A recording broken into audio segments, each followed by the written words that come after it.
Hello everyone. Today we discuss about organizing part 2.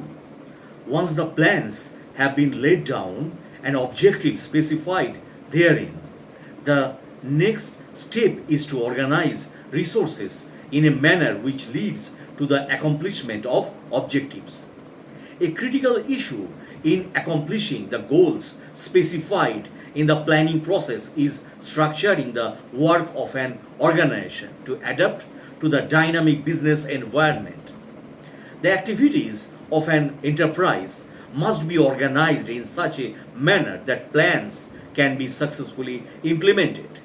For planning to be fruitful, a number of considerations like resources that will be needed, optimum utilizations of the same translations of work into attainable tasks, and empowering the workforce to accomplish these tasks, etc., need to be understood and dealt with property and properly. It is evident from the way so Wipro has moved towards researching for its goal of becoming a globally successful technology company. That organization plays a significant role in implementation of plan. What has Wipro done to become a contending force among other global giants? Are there lessons to be learned from Wipro's approach? Wipro organized itself in a manner that allowed customer orientations to dominate over other goals and deliverized or diversify, modify the relationship within the management hierarchy to switch the goals. The management functions of organizing ensures that efforts are directed towards the attainment of goals laid down in the planning functions in such a manner that people are able to work collectively and effectively for a common purpose. Thus, it is the context of effectiveness and management that the organization functions earns due importance. It is a means for translating plan into actions. Now, meaning, let us take an example to understand how organizing takes place. Have you ever paid attention to how the school which you enjoy so much actually takes place? What goes on behind the scenes to make it the desire really you want? The whole activity is divided into task groups, each dealings with a specific area like the food community, the decorations community, the ticketing community, and so on. These are under the overall supervisions of the official in charge of the event. So, coordinating relationships are established among the various groups to enable smooth interaction and clarity about each group's contributions towards the event also. All the above activities are a part of the organizing functions. Organizing essentially implies a process which coordinates human efforts and assembles resources and integrates both into a unified whole. So, you to be utilized for achieving specified resource objectives. Organizing can be defined as a process that initiates implementations of plans by clarifying the jobs and working relationships and effectively deploying resources for attainment of identified and desired results, that is goals. Students supervises the work by grouping students, dividing the work, assigning each group their quota, and developing reporting relationships among them.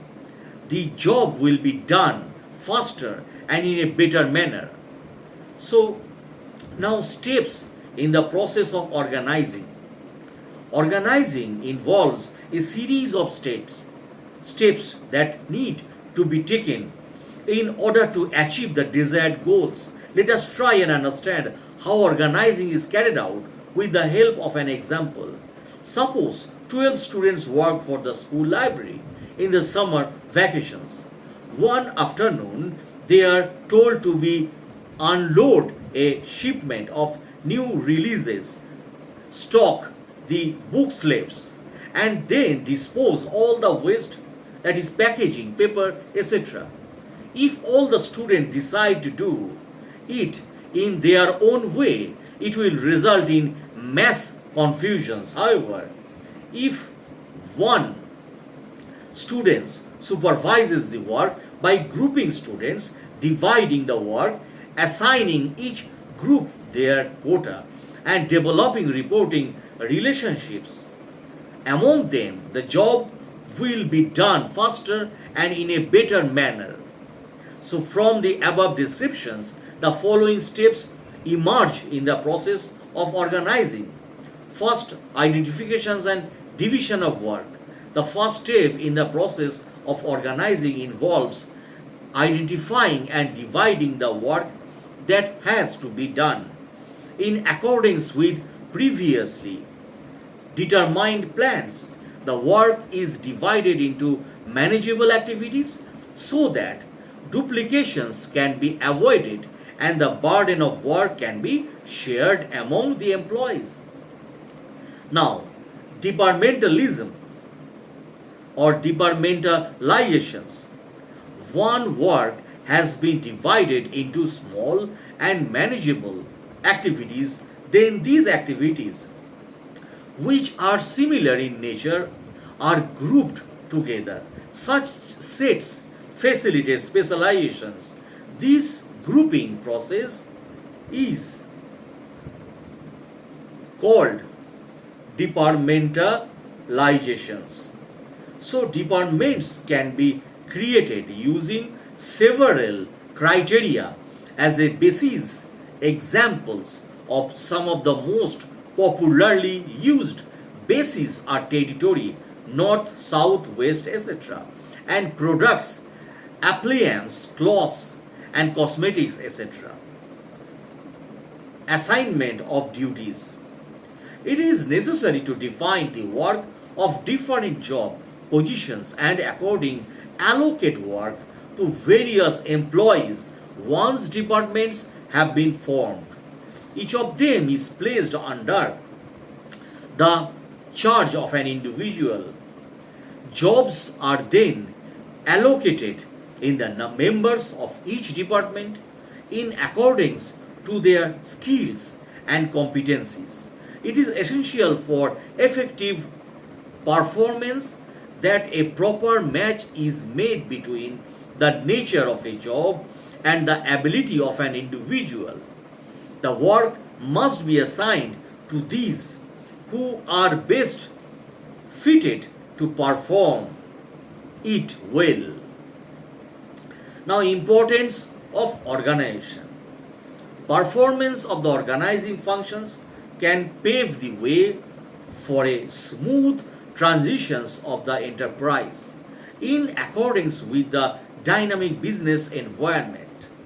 The significance of the organizing functions mainly arises from the fact that it helps in the survival and growth of an enterprise and equips it to meet various challenges. In order for any business enterprise to perform tasks and successfully meet goals, the organizing function must be properly performed. The following points highlight the crucial role that organizing plays in any business enterprise.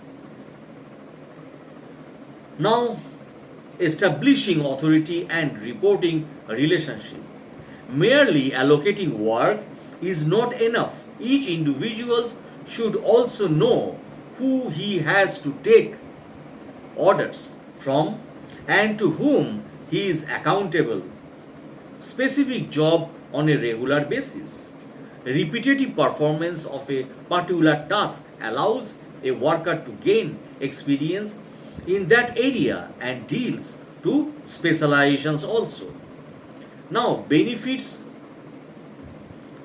of specializations. Organizing leads to a systematic allocations of jobs amongst the workforce.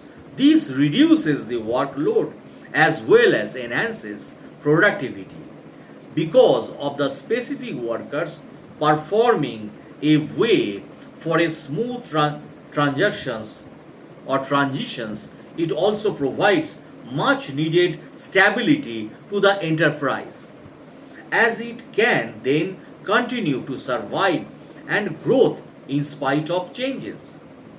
Now, effective administrations. Organizing provides a clear descriptions of jobs and related duties. This helps to avoid confusions and duplication. Clarity in work or working relationships enables proper executions of work. Management of an enterprise thereby becomes easy, and this brings effectiveness in administrations also. Optimum utilizations of resources. Organizing leads the proper use or uses of all materials, financial and human resources. The proper assignment of job avoids overlapping of work and also makes possible the best use of resources. Avoidance of duplications of work helps in preventing confusion and minimizing the wastage of resources and efforts. Now, development of personnel or organizing stimulates creativity amongst the managers. Effective delegations allows the managers to reduce their workload by assigning routine jobs to their subordinates. The reductions in workload by delegations is not just necessary because of limited capacity of an individual, but also allows the manager develop new methods, a way of performing tasks. It gives them the time to explore areas for growth and the opportunity to innovate thereby, strengthening the company's competitive position. Delegations also develops in the subordinate the ability to deal effectively with challenges and helps them to realize their full potential. Now, expansion and growth. Organizing helps in the growth and diversifications of an enterprise by enabling it to deviate from existing norms and taking up new challenges. An enterprise, as these companies which do not change at all, will close down or cease to growth. As an organization grows, coordinations becomes difficult due to the emergence of new functions and increase in structural hierarchies. Thus, for organizations to function smoothly and face environmental changes, it becomes necessary to pay attention to its structure.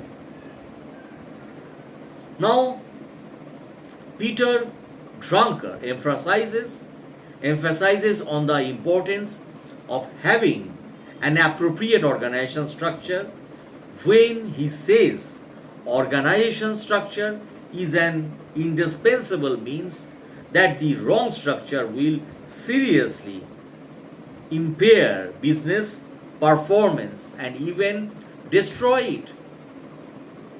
The organization structure can be defined as the framework within which managerial and operating tasks are performed. It specifies the relationships between people, work, and resources. It allows correlations and coordination among human, physical, and financial resources, and this enables a business enterprise to accomplish desired goals. The organization structure of a firm is shown in a organizational chart. Now, the organizational structure is the outcome of the organizing process. An effective structure will result in increased profitability of the enterprise. The needs for an adequate organization structure is felt by an enterprise whenever it grows in size or complexity. It is only those enterprises which do not focus on growth that can maintain a particular structure for a long period of time. However, it is important to understand that such stagnancy may prove to be detrimental. Now, organizational structure span of management refers to the number of subordinates that can be effectively managed by a superior. This determines the levels of management in a structure. A proper organization structure is essential to ensure a smooth flow of communication and better control over the operations of a business enterprise.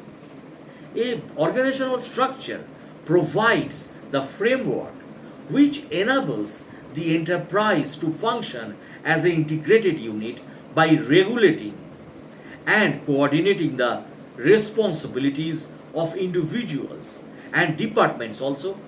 Let's us try and understand this through an example.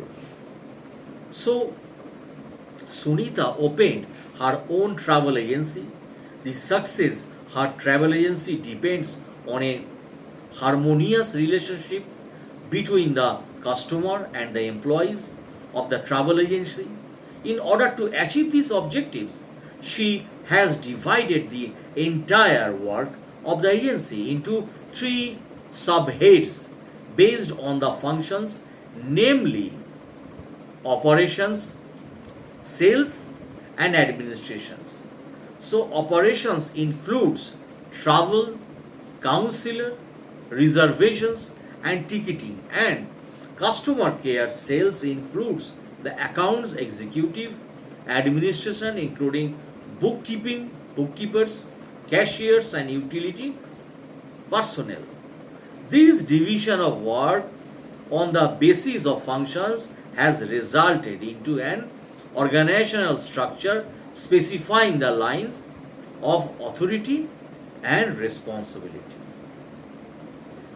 Now, types of organizational structure. The types of structures adopted by an organization will vary with the nature and types of activities performed by an organization. The organizational structure can be classified under two categories, which are that I mentioned right now: functional structure and divisional structure.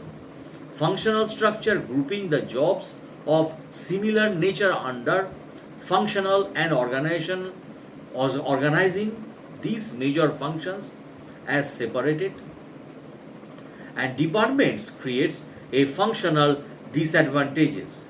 The functional departments creates a functional structure. All departments reports to a coordinating head. For example, in a manufacturing concern, divisions of work into key functions will include productions, purchase, marketing, accounts, and personnel.